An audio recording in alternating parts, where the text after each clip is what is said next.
नमस्कार, आप देख रहे हैं क्राइम तक। मैं हूं अश्विनी सिंह। सीमा हैदर और सचिन की लव स्टोरी इन दिनों काफी सुर्खियों में है।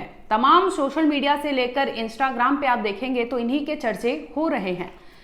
सीमा हैदर अपने पहले पति का घर बेचकर यानी 12 लाख में वो घर बेचती है, जिसके बाद अपने बच्चों का वीजा बनवाती है, पासपोर्ट बनवाती है और उसी के सहारे वो दुबई से होकर नेपाल जाती है। नेपाल के बाद वो सड़क के रास्ते भारत में दाखिल हो जाती है, जिसके बाद वो रबुपुरा के यहाँ ग्रेटर नोएडा में रबुपुरा गांव में सचिन के पास आ जाती है और वहीं रहने लगती है।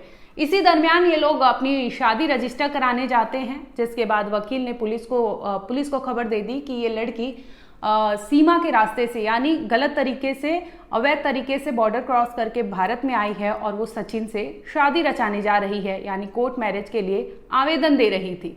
जिसके बाद पुलिस वहां पहुंचती है और दोनों को कस्टडी में लेकर गिरफ्तार कर लेती है। हालांकि इनको जमानत मिल जाती है, लेकिन पुलिस सीमा को और सचिन को लेकर तहकीकात कर रही है। सीमा ने जो भी तरीके बताए हैं कि वो किस तरह से भारत में आई है, उसे लेकर भी जांच कर रही है। लेकिन हाल ही में एक खबर सामने आई है, जिसके मुताबिक यूपी पुलिस ने एक पत्र लिखा था, जिसमें उन्होंने ये आवेदन दिया था कि एक स्पेशलाइज्ड टीम हो जो सीमा की सारी जानकारियों को एकत्रित करे और सीमा की तहकीकात करे। वो जो चीजें वो बोल रही है क्या वो सही है, ये जांच करने के लिए हमें एक स्पेशल टीम की जरूरत है। जिसके बाद ये मंजूर कर लिया जाता है और यूपी एटीएस की टीम अब सीमा को लेकर जांच करेगी और सीमा जिस रास्ते से जहां से वो आई है वो सारे मार्ग को पुलिस अब वेरीफाई करेगी। उसके डॉक्यूमेंट्स जो भी है, उसके पास 3 तरह के आधार कार्ड मिले हैं, उसको भी पुलिस वेरीफाई करेगी। जिसके बाद ये भी बताया था सीमा ने कि वो नेपाल से सड़क के रास्ते भारत में दाखिल हुई, यानी वो नेपाल के बॉर्डर पे एसएसबी होते हैं, सीमा सुरक्षा बल, वहां पे उन्होंने ये कहा था कि उनके बच्चे बीमार हैं। जिसके बाद सुरक्षा बल उनकी जांच नहीं करते और वो भारत में आ जाती है और उन्होंने सुरक्षा बल को ये तक कहा था कि वो भारतीय है, ना कि वो पाकिस्तानी है।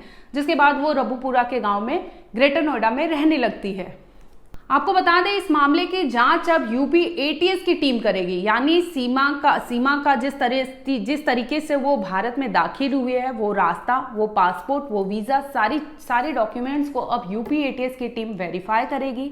इसके साथ ही सीमा के पास जो सारे डॉक्यूमेंट्स उपलब्ध है उसकी भी क्रॉस चेकिंग होगी यूपी एटीएस की टीम द्वारा। आपको बता दें, इसके पहले यूपी पुलिस कर रही थी, यानी ग्रेटर नोएडा जो लोकल पुलिस थी वहां की, वो तहकीकात कर रही थी। लेकिन अब इस मामले में केंद्रीय एजेंसियां भी जांच कर रही है और यूपी एटीएस की यानी एक special team, anti terror squad है, जो अब इस मामले की जांच कर रही है। सीमा को लेकर तरह तरह के उसके डॉक्यूमेंट्स जांच किए जाएंगे।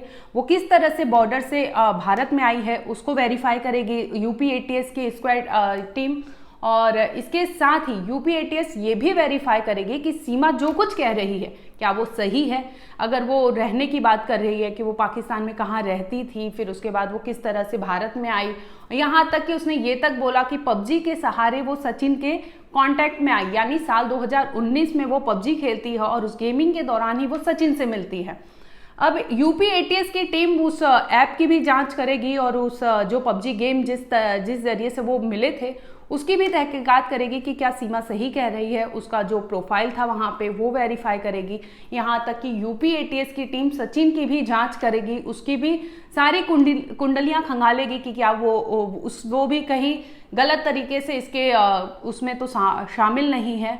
आपको बता दें कि यूपी एटीएस की टीम सचिन और सीमा हैदर के मोबाइल नंबर को भी खंगालेगी, यानी वो जो 2019 से लेकर अभी तक साल 2023 तक वो यूज कर रहे थे उन मोबाइल नंबरों को भी खंगाला जाएगा।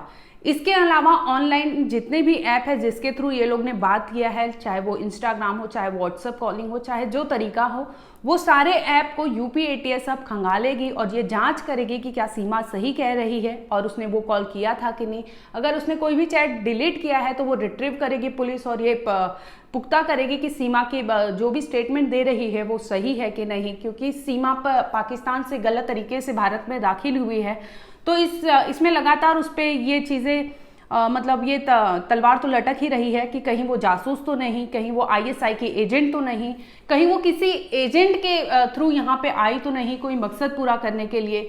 वहीं गुलाम हैदर की बात करें तो गुलाम हैदर लगातार कह रहे हैं कि सीमा झूठ बोल रही है, क्योंकि सीमा ने कहा था कि उसकी ये गुलाम हैदर के साथ उसकी शादी जबरदस्ती हुई थी। वहीं गुलाम हैदर की माने तो गुलाम हैदर ने कहा कि मेरे पास एक एफिडेविट है जिसमें बाकायदा सीमा हैदर की साइन है, और सीमा हैदर यहाँ तक कि कोर्ट मैरिज के पहले वो 10 दिन तक उसके यहाँ भाग के रही थी, और उसके यहाँ जब रही थी तो कहा था उसने कि मेरे पापा और मम्मी बहुत लालची है, वो मेरी शादी ज़बरदस्ती किसी और लड़के से कराने जा रहे हैं, जिसकी वजह से वो भाग के गुलाम हैदर के पास आए।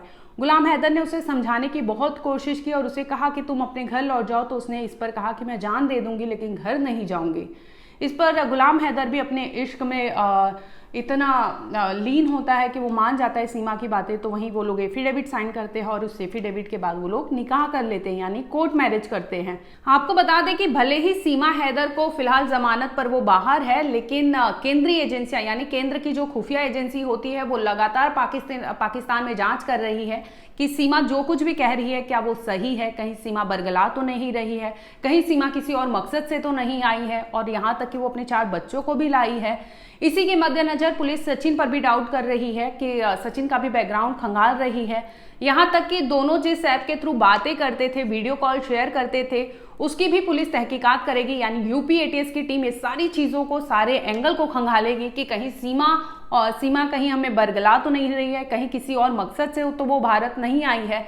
इसी को लेकर यूपी पुलिस ने एक स्पेशल टीम की दरखास्त की थी जिसे मंजूरी मिल गई है, और अब सीमा हैदर को लेकर सारी जांच यूपी की एटीएस टीम करेगी और वो पता लगाएगी कि क्या सीमा सही कह रही है। इसके साथ साथ यूपी एटीएस की टीम सचिन को भी जांच करेगी, सचिन की भी कुंडलियां खंगालेगी कि क्या ये दोनों जो बोल रहे हैं, जिस ऐप के थ्रू मिले हैं, जिस ऐप पे ये लोग चैट कर रहे थे, वीडियो कॉल कर रहे थे, तमाम चीज़ें इनकी कांटेक्ट थी 2019 से, तो ये सारी चीज़ों को खंगालेगी यूपी एटीएस की टीम। बहरहाल आपको बता दें कि सीमा हैदर की प्रोफाइलिंग और सीमा हैदर की जो कुंडलियां हैं वो पाकिस्तान से भी खंगाली जा रही है। इसमें केंद्रीय एजेंसियां भी जुटी हुई है। जो भी अपडेट होगा हम आपके सामने जरूर लाएंगे।